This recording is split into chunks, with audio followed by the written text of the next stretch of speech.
नमस्कार दोस्तों, मैं अंकुर उपाध्याय स्वागत करता हूं आप सभी का आपके अपने YouTube channel share market analysis में। दोस्तों यहां पे एक ब्रेकिंग न्यूज आती हुई दिख रही है आज के सेशन में, वो है IRCTC के ऊपर। इस शेयर में बहुत बड़ी खबर आ रही है और अब इस स्टॉक के लिए अच्छा नहीं है। क्या पहले तो मैं आपको बताऊं, आज इस स्टॉक पे ना मेरे रडार में था ये स्टॉक, और मैं कहीं ना कहीं इस स्टॉक को एक बाय कॉल भी इनिशिएट करने वाला था अपने टेलीग्राम ग्रुप में, बट मैंने कहा पहले वेट करते हैं। स्टॉक 2-3 बार क्या करता है, दिखाता कुछ और हो कुछ और जाता है, तो मैंने वेट करना पसंद करा और इसीलिए मैंने आज आपको कॉल नहीं दी, ना ही वीडियो बनाई। लेकिन अभी जो खबर है वो बहुत बड़ी खबर है। मैं आपको याद दिलाना चाहूंगा, जब ये स्टॉक अराउंड 820 रुपीज पे था तो एक खबर आई थी कि कंपनी OFS ला सकती है। पहले आपको ये समझना होगा ये वर्ड OFS क्या होता है, ऑफर फॉर सेल, यानी कि एक ऑफर देती है बेचने के लिए।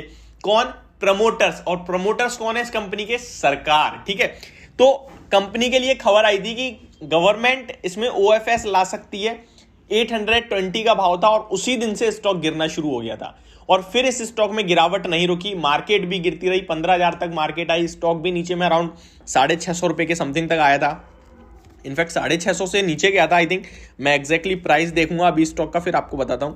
लगभग 557 रुपीज तक स्टॉक आता हुआ दिखा आपको उस खबर के बाद से, और मार्केट की करेक्शन में स्टॉक ने आपको 580-570 के लेवल्स दिखाए। फिर वहां से रिकवर होता है और अभी कंसोलिडेट कर रहा है स्टॉक। काफी दिनों से कोई मूवमेंट आ नहीं रही बड़ी। आज एक खबर आई है, वही खबर जो पहले थी। मैं आपको एक बार याद दिलाना चाहूंगा उस समय क्या थी न्यूज पूरी। गवर्नमेंट OFS ला सकती है और ये जो OFS है ये 5% इक्विटी का होगा और इसके जरिए गवर्नमेंट अराउंड उस समय जो बात चल रही थी वो थी 3,000 to 3,300 करोड़ के पैसे जुटाएगी।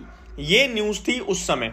अब आज के सेशन में खबर जो है वो भी इसी से रिलेटेड आई है और जो न्यूज है वो ये है, DIPAM meeting under way to consider companies OFS। तो दीपम की मीटिंग चल रही है, चलेगी कहीं ना कहीं कंपनी के OFS को लेकर, यानी कंपनी के ऑफर फॉर सेल को लेकर। Government to sell stake up to 5% in company via OFS shortly. अब गवर्नमेंट वही 5% इक्विटी सेम है वो बेच सकती है OFS के जरिए। आगे बात करें तो government currently holds around 67.4% stake in company. Axis Capital, Citi, JM Financial likely brokers for OFS। ये अभी ब्रेकिंग न्यूज है CNBC आवास की तरफ से जो आती हुई दिख रही है मेरे पास, जो मैं आप सभी के साथ शेयर कर रहा हूं। डिटेल में समझते हैं। OFS आता है तो होता क्या है।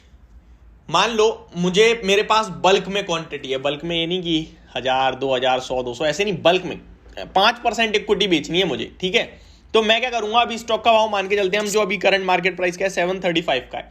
मैं आपसे कहता हूं मैं यहां से 7%, 10% ऑफर में आपको बेच रहा हूं। मान लीजिए 735 में आपसे कहूं 680 रुपए में आपको 5% इक्विटी दे रहा हूं, क्या आप खरीदोगे? आप कहोगे हाँ जी खरीदेंगे, क्यों नहीं खरीदेंगे, 734 पे शेयर है। तो क्या करूंगा मैं उस प्राइस पे बेचूंगा और स्टॉक का प्राइस धीरे धीरे उस प्राइस को टेस्ट करेगा, यानी उतना नीचे गिर जाएगा। तो OFS में जो प्राइस होता है तब तक स्टॉक नीचे गिरता है, जब तक OFS खत्म नहीं हो जाता। अब यहां पे समझने वाली बात समझिए, अगर आप निवेशक हैं तो अब यहां जब तक OFS आके चला नहीं जाता, यानी कि OFS आ जाए, कंप्लीट हो जाए, स्टॉक गिर जाए और खरीदने वाला खरीद ले, बेचने वाला यानी सरकार बेच दे, OFS खत्म हो जाए, उसके बाद तेजी बनेगी। तब तक मंदी रहने वाली है इस स्टॉक में। कोई भी उछाल अब बेचने का मौका होगा। अब आते हैं इस OFS के बारे में थोड़ी डिटेल और देता हूं। एक बार और कंपनी ने OFS करा था, मैं आपको बता दूं, और उस समय 1300 रुपए के भाव था, अराउंड 1100 रुपए पे OFS करा और फिर वहां से जर्नी स्टार्ट हुई कंपनी की, वो 6000 तक गया था। तो ये OFS आ जाएगा, ओवरहैंग खत्म हो जाएगा और फिर दोबारा स्टॉक चलेगा। तो लॉन्ग टर्म में तो कोई नेगेटिविटी नहीं है, लेकिन अब शॉर्ट टर्म में नेगेटिव है OFS की। जब अभी तो देखिए पूरी कंफर्मेशन है नहीं, दीपम की बात चलेगी, बाद में OFS की डिस्कशन होगा, कहीं ना कहीं थम्सअप आएगा, OFS होगा, कंपनी में डेट आएगी, खरीदने वाले सामने आएंगे, फिर बिकेगा माल, फिर होगा ये सारा प्रोसेस कंप्लीट होने के बाद फिर स्टॉक कहीं ना कहीं शांत होगा। तो अब ये शॉर्ट टर्म के लिए नेगेटिव हो चुका है स्टॉक, और कहीं ना कहीं मीडियम टर्म पोजिशनल और ट्रेडर्स इस स्टॉक को थोड़ा अवॉइड लिस्ट में रखें, वो ज्यादा बेटर ऑप्शन होगा आपके लिए।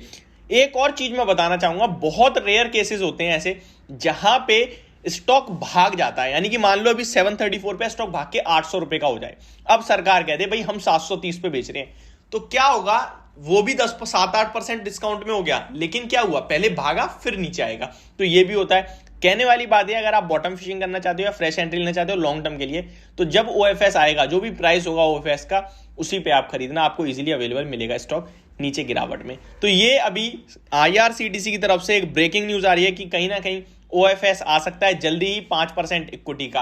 होप आपको ये जानकारी समझ में आई होगी, पसंद भी आई होगी। एंड गाइस, अगर आप मेरे टेलीग्राम ग्रुप पे जुड़ना चाहते हैं तो आपको क्या करना है, डिस्क्रिप्शन में लिंक है, उस पर जाके क्लिक करना है और हमारे साथ जुड़ जाइए। Thank you so much for watching this video. Have a great day guys.